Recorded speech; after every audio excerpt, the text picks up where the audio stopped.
So Majora's Mask is the game that I was worried about playing when I first started this series. Growing up, I always thought everyone loved Majora's Mask because of what I've seen on the internet, but when I first started this series and I started telling people that I was doing this, I had 3 different people tell me that I should go ahead and skip Majora's Mask. They said the time mechanic in this game was either too annoying or too hard to deal with. But knowing that this game was the sequel to Ocarina of Time, which has become one of my favorite games since I played it, I knew I had to give this game a shot. So without further ado, this is my opinion and review of playing Majora's Mask for the first time.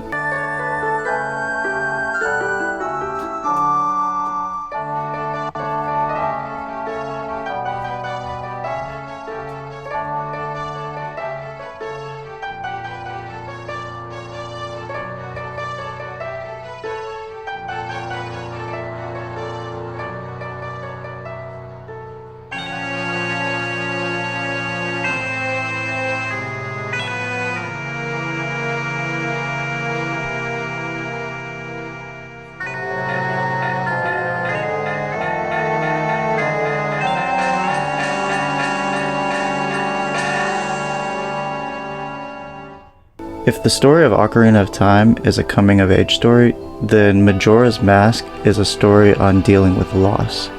This story is depressing and melancholy. It begins with Link wandering the forest looking for his friend from Ocarina of Time, a fairy named Navi.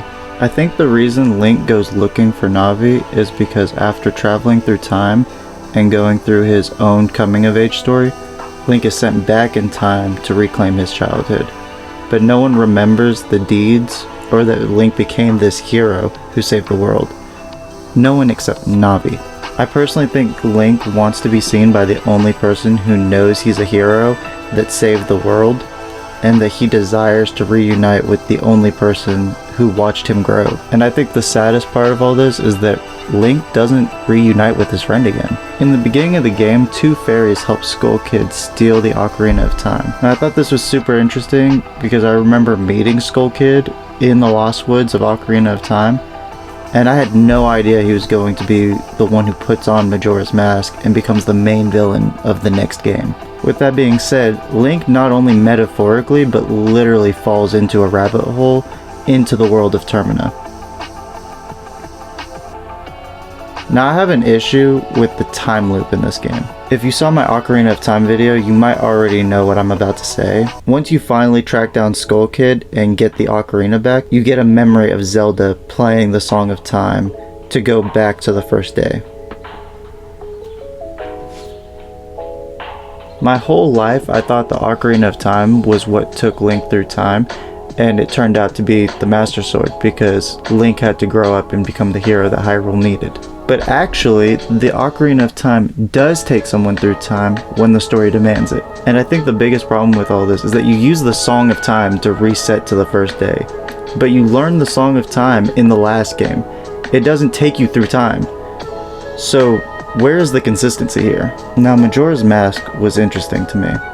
I don't know anything about the development of these games, but from the outside looking in, it seems that they've reused character models and centered the game around this 3-day cycle to save time on development of the game. I actually love seeing developers come up with creative ways to cut corners like this. One of my favorite quests in the game was the wedding of Kafei and Anju. You start the quest by talking to Anju, and she'll ask you to keep your eye out for her fiancé. He disappeared about a month before the wedding, and Anju is afraid that Kafei's disappearance is her fault. You can find Kafei, who's been turned into a child by Skull Kid. This story comes to a head on the final day, when Anju swears to wait for her fiancé with whatever time they have left. The 2 reunite in this moment, say their vows, and stand their ground, content with their fate. I think this story perfectly highlights the bittersweetness of Majora's Mask, and I'll get back to that in a second. Another notable story in this game, for me, was the Romani Ranch, where you meet a girl named Romani and her older sister Cremia.